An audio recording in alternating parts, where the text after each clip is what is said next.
에베소서 4장 1절부터 6절까지 찾으셨으면 우리 한 절씩 교독합니다. 그러므로 주 안에서 갇힌 내가 너희를 권하노니 너희가 부르심을 받은 일에 합당하게 행하여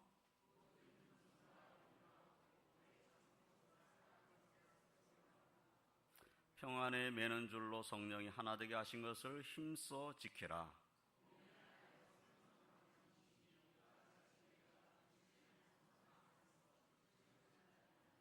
주도 한 분이시요 믿음도 하나요 세례도 하나요 하나님도 한 분이시니 곧 만유의 아버지시라.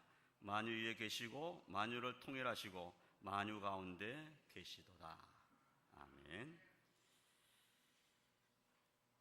오늘 이 말씀을 우리가 함께 상고하면서 은혜를 나누고자 합니다. 오늘 말씀의 1절 말씀을 보면은 그러므로 주 안에서 갇힌 내가 너희를 권하노니, 주 안에서 갇힌 내가, 그러니까 주님 안에서 옥에 갇혀 있는 사도 바울이 옥 바깥에 있는 성도들에게 보내는 편지의 말씀인 거죠. 근데 주 안에서 갇혔다라고 말씀하시는 것은 사도 바울이 옥에 갇혀 있긴 하지만 그 옥에 갇힌 것이 사도 바울이 무슨 죄가 있어서 옥에 갇힌 것이 아닌 거죠.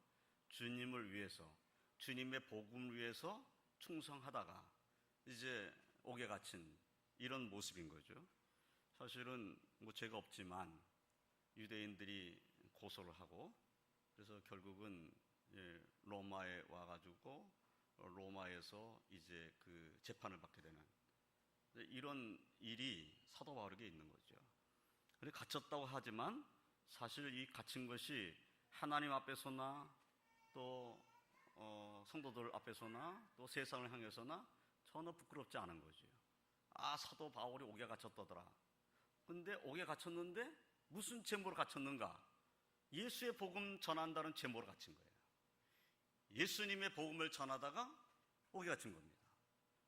무슨 잘못을 해가지고 정말 옥에 갇힐 만한 범죄를 행해서 옥에 갇혀 있는 것은 아닌 거죠. 그러니까 사도 바울이 성도들에게 권면의 말씀을 함에 있어서 전혀 부끄러움이 없는 거죠. 혹시 뭐 죄를 져가지고 옥에 갇힌 어떤 목사님이 있다고 가정을 해보세요. 그 목사님이 내가 옥에 갇혀 있지만은 바깥에 있는 성도들은 거룩하게 사세요, 이렇게 편지를 했다고 그러잖아요.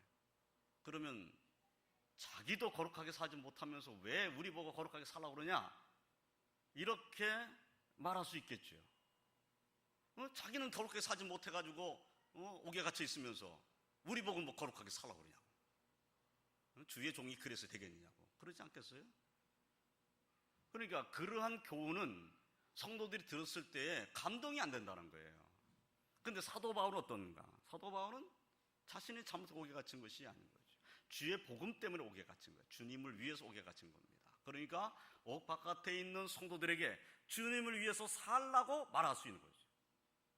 나처럼 옥에 갇힌 거 외에 나처럼 살아라.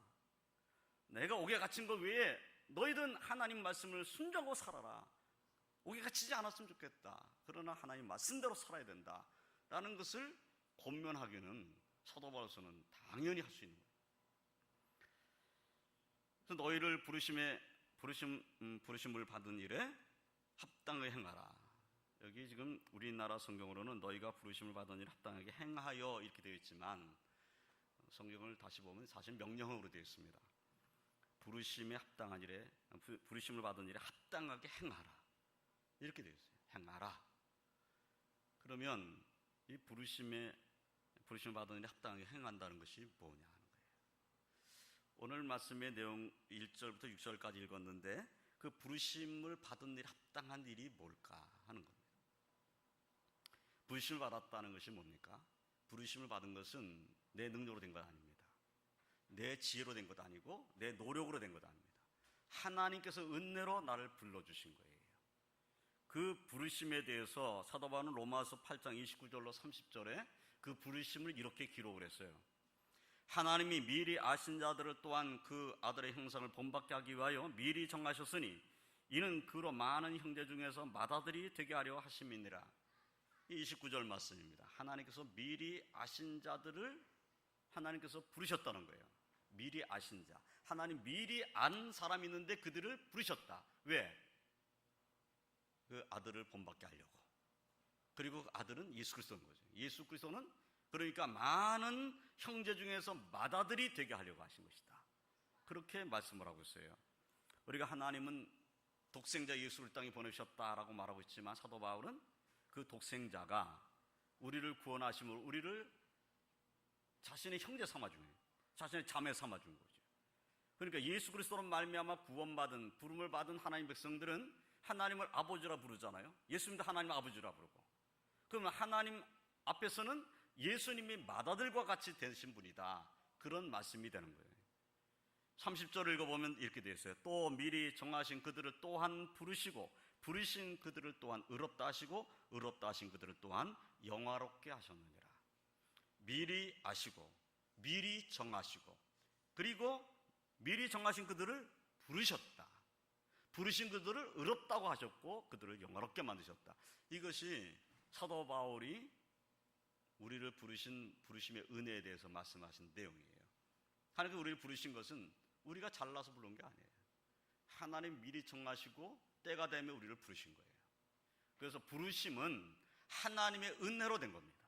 오늘날 예수 그리스도를 믿는 믿음 안에 거하는 우리들은 우리를 부르신 그 부르심의 은혜를 받은 거예요. 그 은혜를 받지 않았다면 하나님의 아버지를 부를 수 없고 그 은혜를 받지 않았다면 진정한 부르심 받은 하나님 백성의 모습은 아닌 거죠. 그래서 저와 성도님들은 하나님의 은혜로 부르심을 받은 하나님의 백성들입니다. 그런데 부르심을 받은 자에게는 또한 책임이 있어요. 그 책임을 오늘 말씀하는 거예요. 부르심을 받은 일에 합당하게 행하라. 부르심을 받은 것은 은혜로 됐는데 은혜를 받은 나는 그 은혜에 합당한 삶을 살아야 되는 거죠. 그 합당한 삶이 뭐냐 하는 것을 오늘 말씀은 3절 끝부분에 보면 이렇게 되어 있죠. 3절 끝부분에 성령이 하나 되게 하신 것을 힘써 지키라. 하나 되게 하신 것 지켜라. 그런데 그걸 힘써 지켜라. 하나 되게 하셨다라고 말씀하신 그 다음에 몸이 하나요 성령도 한 분이시니 이와 같이 너희가 부르시면 한 소망 안에서 부르심을 받았느니라.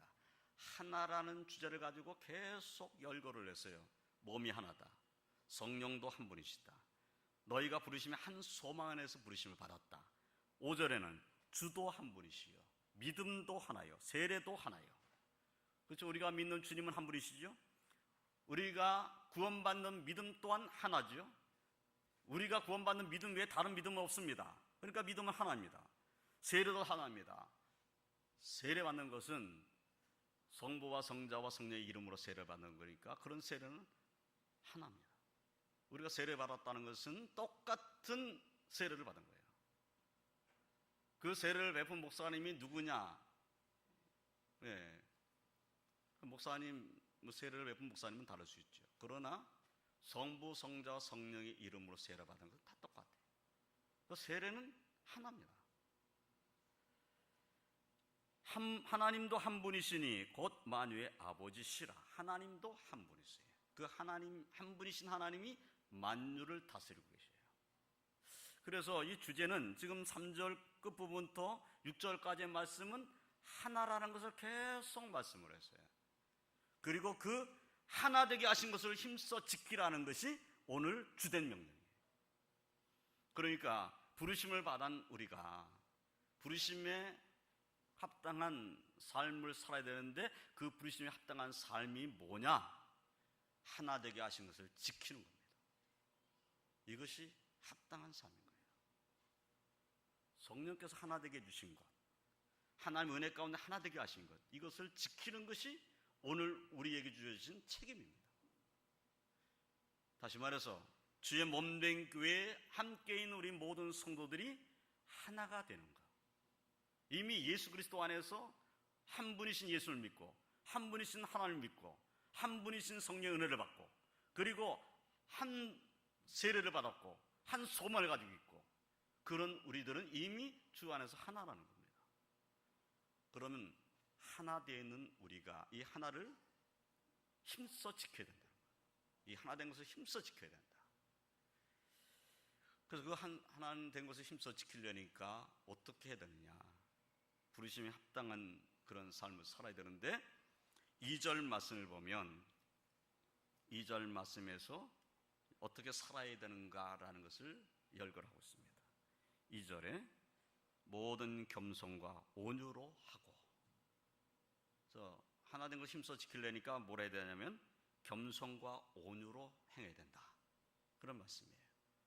그러니까 부르심을 받은 합당한 삶을 살기 위해서는 겸손과 온유가 있어야 된다. 근데 겸손이란 단어 앞에 모든 겸손이라고 되어 있어요. 모든 겸손. 주님께서는 마태복음 10장 42절로 45절까지의 말씀에서 그 제자들이 누가 크냐 하고 서로 다투는 이런 때에 제자들을 불러놓고 교훈하셨어요. 우리가 너무나 잘 아는 교훈이죠. 마가복음 10장 42절 45절에서 이렇게 말하고 있어요. 이방인의 집권자들이 그들을 임의로 주관하고 그 고관들이 그들에게 권세를 부리는 줄을 너희가 알거니와 너희 중에는 그렇지 않을지니 너희 중에 누구든지 크고자 하는 자는 너희를 섬기는 자가 되고 너희 중에 누구든지 으뜸이 되고자 하는 자는 모든 사람이 종이 되어야 하리라. 인자가 온 것은 섬김을 받으려 함이 아니라 도리어 섬기려 하고 자기 목숨을 많은 사람의 대속물로 주려 함이니라 라고 말씀했어요. 그러니까 세상 권세 잡은 자들은 권세를 부리는 이 일에 자신이 권세를 부려가지고 다른 사람 위에 군림하는 것, 이것을 원하는 거죠. 그런데 하나님 나라의 백성들은 그래서는 안 된다는 겁니다. 누구든지 크고자 하는 자는 섬기는 자가 되어야 한다. 섬겨야 된다. 높은 자로 올라가는 것이 아니라 낮은 자로 내려가야 한다, 그런 말씀인 거죠. 주님께서 마태복음 11장 28절로 30절에서 우리가 잘 아는 말씀하고 있어요. 수고하고 무거운 짐진 자들아 다 내게로 오라. 내가 너희를 쉬게 하리라. 나는 마음이 온유하고 겸손하니 나의 멍에를 메고 내게 배우라. 그리하면 너희 마음이 쉼을 얻으니 이는 내 멍에는 쉽고 내 짐은 가벼움이라. 나는 마음이 온유하고 겸손하니 나의 멍에를 메고 내게 배우라. 그럼 주님께서 원하신 것은 뭡니까? 온유한 마음을 내게서 배우라, 그 말이에요. 정말 원하신 것이 뭐냐? 겸손과 온유한 마음이에요. 하나 되게 하신 것을 힘써 지킬 마음이 있는 사람이란다면 온유하고 겸손해야 됩니다. 겸손하고 온유해야 됩니다. 겸손과 온유가 나타나는 것은 섬김으로 나타나는 거예요. 섬기는 자가 진정으로 온유하고 겸손한 자의 삶을 살아야 되는 것이죠. 하나님께서 우리를 부르신 부르심의 목적이 무엇인가? 하나 되게 하신 것을 힘써 지키게 하기 위해서 우리를 부르셨다. 예수 그리스도의 인격을 닮아가라고 우리를 부르셨다. 이 믿음을 가지고 우리는 겸손과 온유를 배우는 자의 삶을 살아야 합니다. 매일매일의 삶이 보다 더 겸손해지고 더 온유해지는 그러한 저와 성도님이 되시길 주님의 이름으로 축원드립니다. 사실 하나님께서 우리를 부르신 부르심에 합당한 삶이라는 것은 어떤 사람에게 당신은 정말 큰 자입니다 라는 칭찬받게 하시려는 것이 아닙니다. 우리를 부르신 부르심에 합당한 삶이라는 것은 겸손과 온유의 삶이다.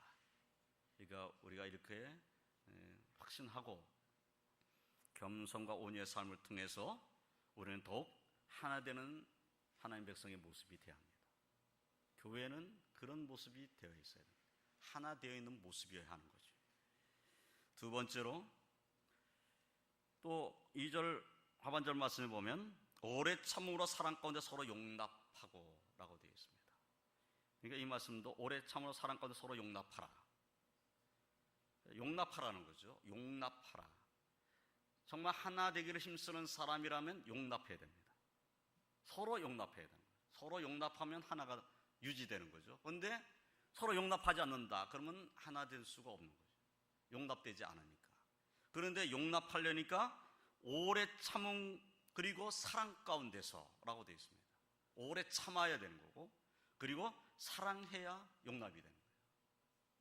누구를 내가 용서하고 용납하려면 그냥 되지를 않는다는 거죠. 오래 참아줘야 용납이 되는 거예요. 오래 참지 않으면 용납이 안 되는 거예요. 참아줘야 되고 그냥 참아주는 것이 아니라 막 속에서는 불이 나는데 그냥 참아주는 그런 정도의 참을 말하는 것이 아니라 사랑하는 마음으로 참아주는 거예요. 그래야 용납이 된다는 거예요. 겉으로는 참아줬죠. 속에서는 막 불불 끓어요. 어떤 분이 그 선생님인데 초등학교 선생님이에요. 이 선생님이 이제 그 학교 생활을 하면서 선생님이 뭐 스트레스 받을 게 뭐가 있나, 우리가 이렇게 쉽게 생각할 수 있잖아요. 초등학교 선생님이 뭐 스트레스 받을 게 뭐가 있어, 이렇게 생각할 수 있잖아요. 그런데 의외로 초등학교 선생님들이 스트레스 받는 일이 많다는 겁니다. 아이들 때문에 받는 스트레스, 그 아이들의 부모 때문에 받는 스트레스는 더 말할 것도 없고, 동료들 간의 스트레스, 동료들 가운데도 스트레스, 선생님들 가운데도 스트레스가 있다는 거예요. 그래서 의외로 초등학교 선생님 마음 가운데 분노가 가득 차 있다는 거예요. 선생님들은 참아야 되잖아요. 누가 뭐라 그래도 참아줘야 되잖아요. 그러니까 선생님들 마음속에는 화가 가득 차 있대요. 그래서 그것을 어떻게 표현했냐면 이렇게 표현했어요.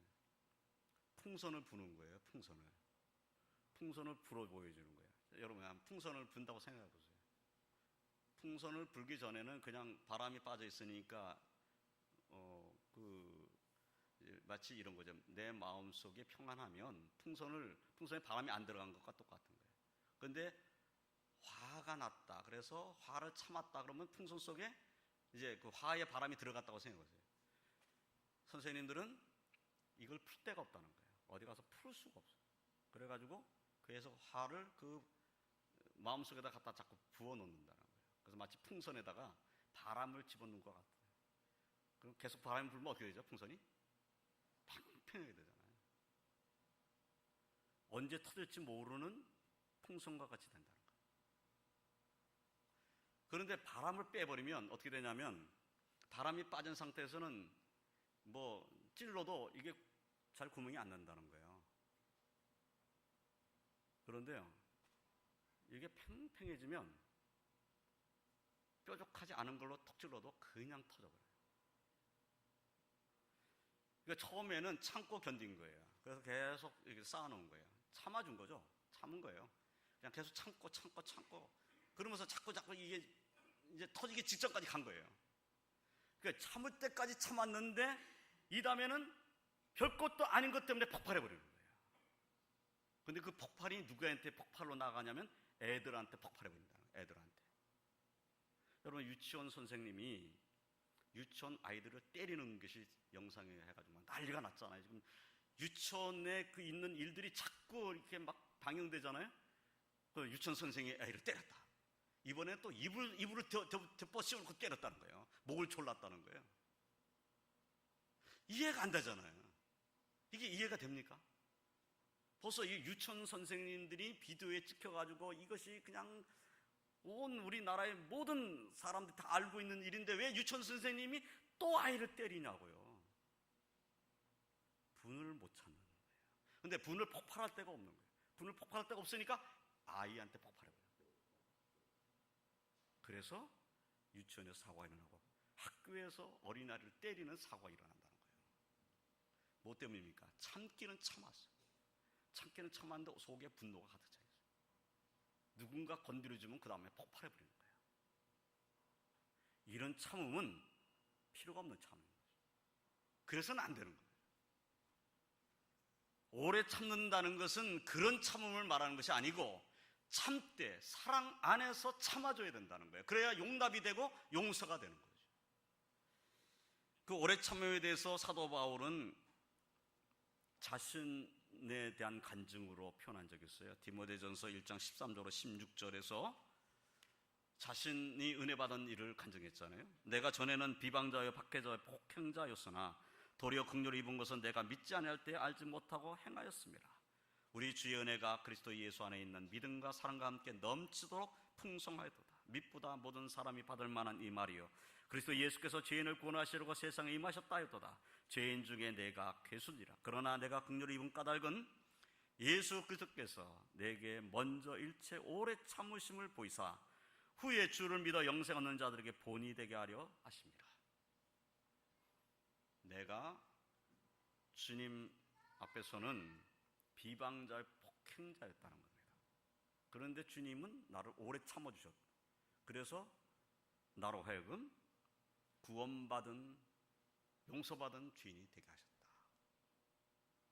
그래서 나를 통해서 나를 구원해 주심으로 이후에 예수 믿어 구원받을 사람에게 본보기를 삼아주셨다는 거예요.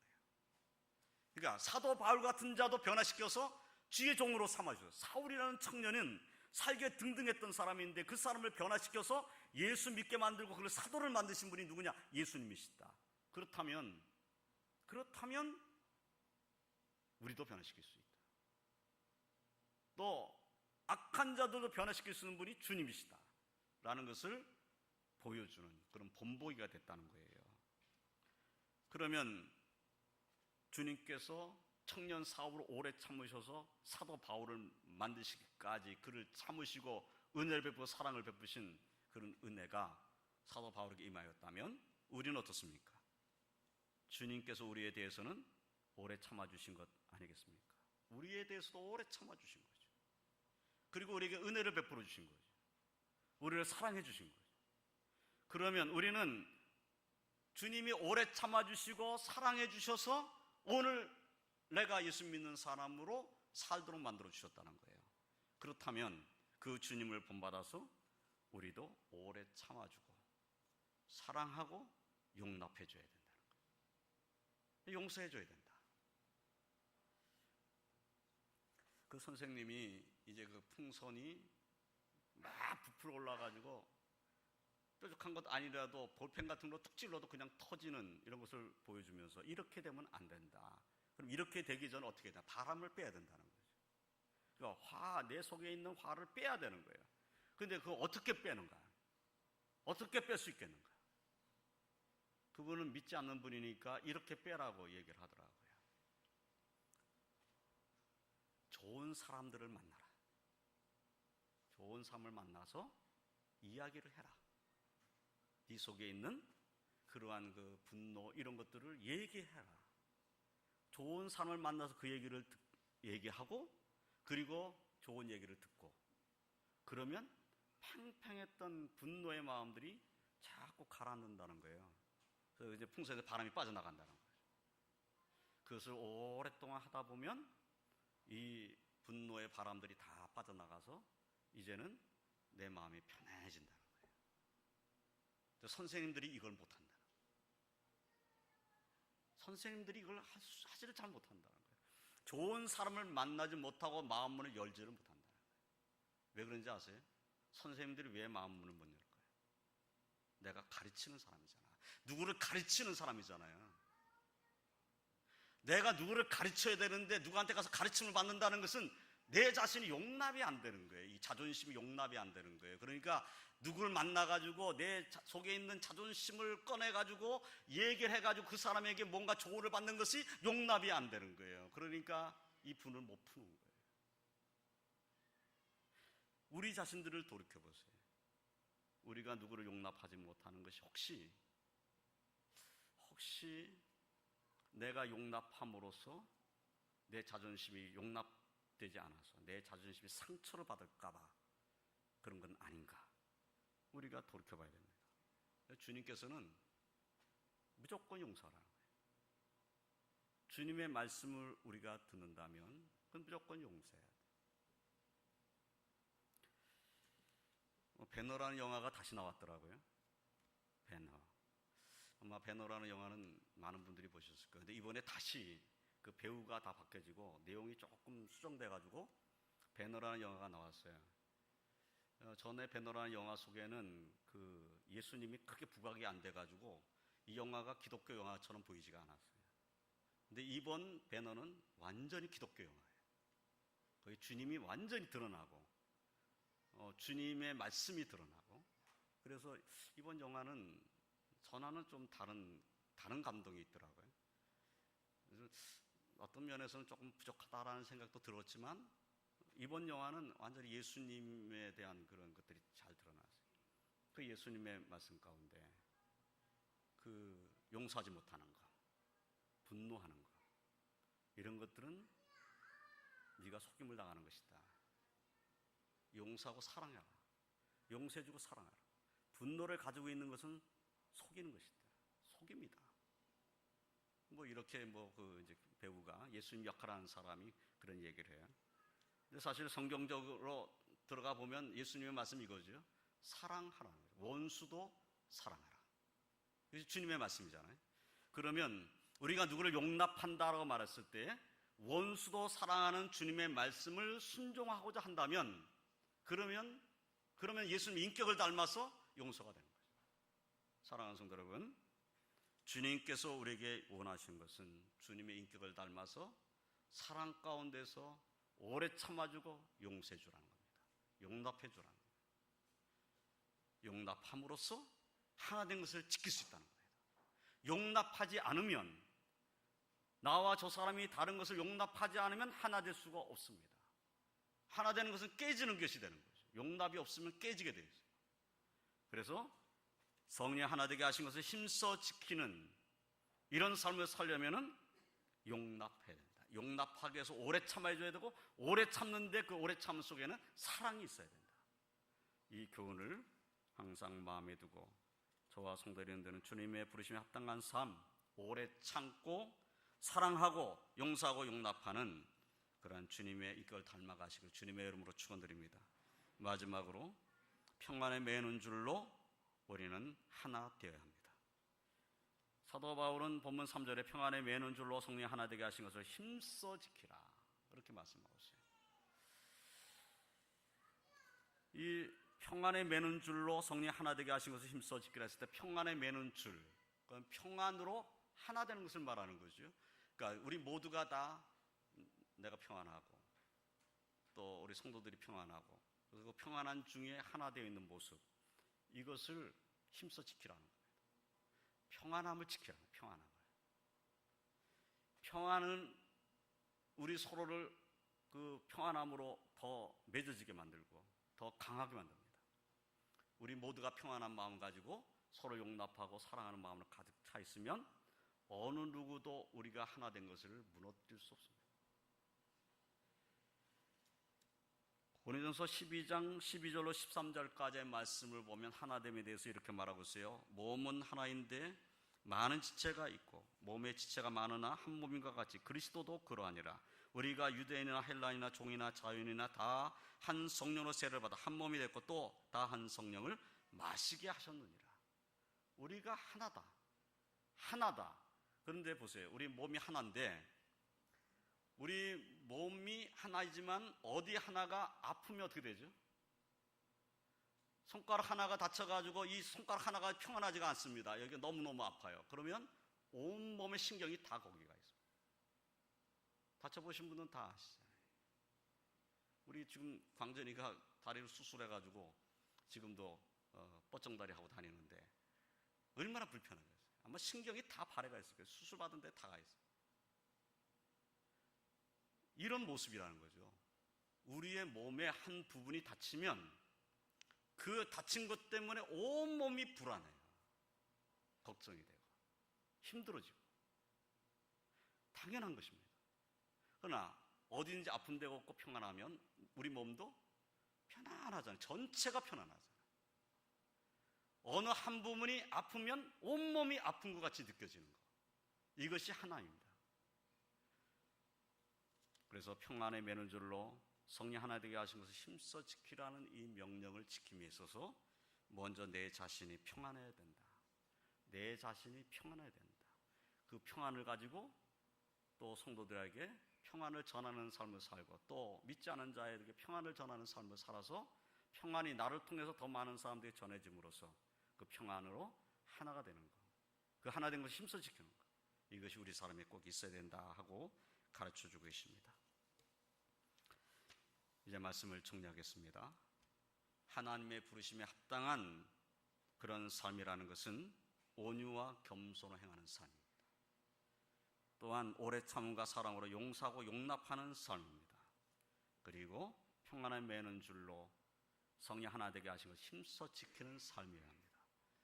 하나님께서 원하신 것, 그것은 우리가 하나 되는 겁니다.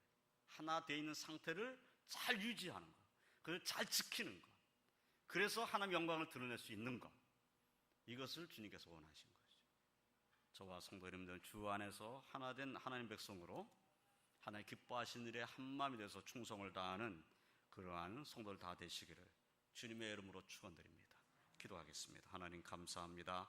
오늘 말씀을 통해서 깨닫게 하시니 감사합니다. 부르심을 받은 일에 합당하게 행할 수 있는 지혜를 저희들에게 허락하여 주시옵소서. 겸손과 온유한 마음을 저희들에게 충만히 허락하여 주시옵소서.